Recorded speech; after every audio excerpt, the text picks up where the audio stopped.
I unfortunately have some disturbing news to share with you today. Rob Skiba has left us. So Rob Skiba is no longer with us. He had passed away. I'm hearing earlier today he had finally passed away after being in a coma for a while. I believe he's in a coma for some time. So Rob Skiba was very influential in the flat Earth movement. He was out there doing field tests, and he he was very good at explaining flat Earth and its relation to the Bible. Um, he did a lot of work for the flat Earth community. He did a lot of lectures. He also did work just in the Christian community. He was he was always waking up people, letting them know. Explaining to them the truth, basically. And he did a lot. He did a lot to get the word out. He did interviews with major news outlets, like major media. He was doing interviews for, I think, ABC and a few others. So there's a great loss to the community. I don't have a whole lot of details on like what his situation was. It's it's very sad news, very sad news. So I just want to say rest in peace to Rob Skiba. All his work was greatly appreciated. Um, one of my favorite tests that he did was when he was able to prove like the horizon line from a kitchen table, and he was able to make buildings disappear just by moving the camera back. I mean, he was able to like make, like, he had a model, and he would set it up, and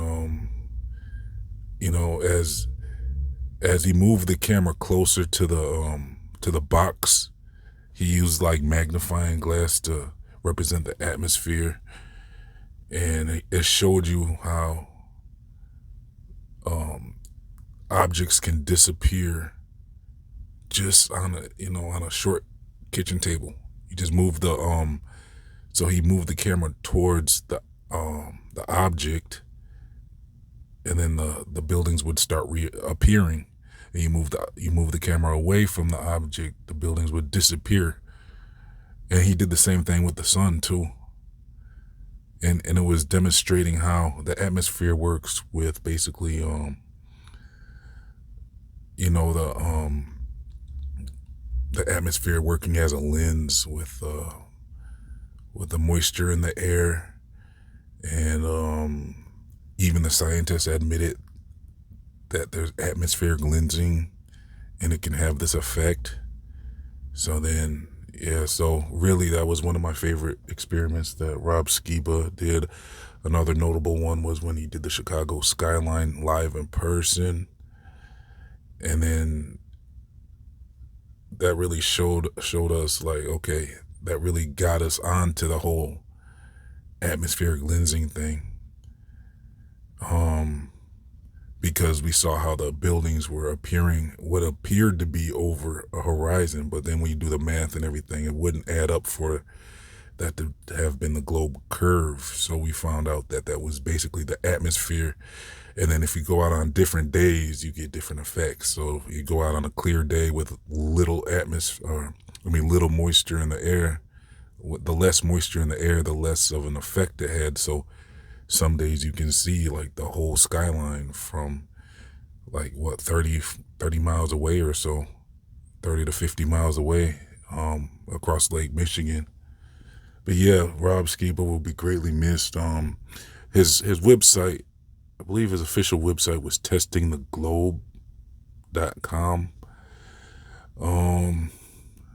I believe he still has a YouTube channel with all his videos up.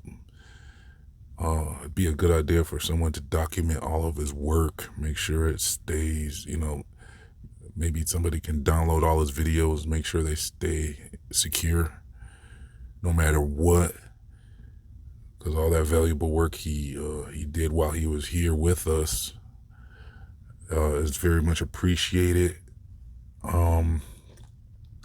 And so I believe there's a better place after this. I mean, I believe this isn't the end. I don't believe this is the end,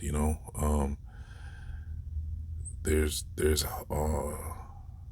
more after. I believe there's more after this.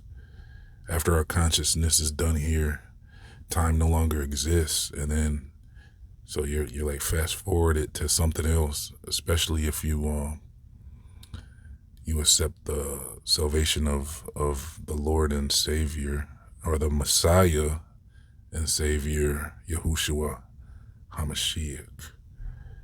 So I send all my condolences to Rob's family, and yeah, that's about it I'm gonna share with you today. So it's very sad news. So yeah. All right, guys. I'll talk to you later.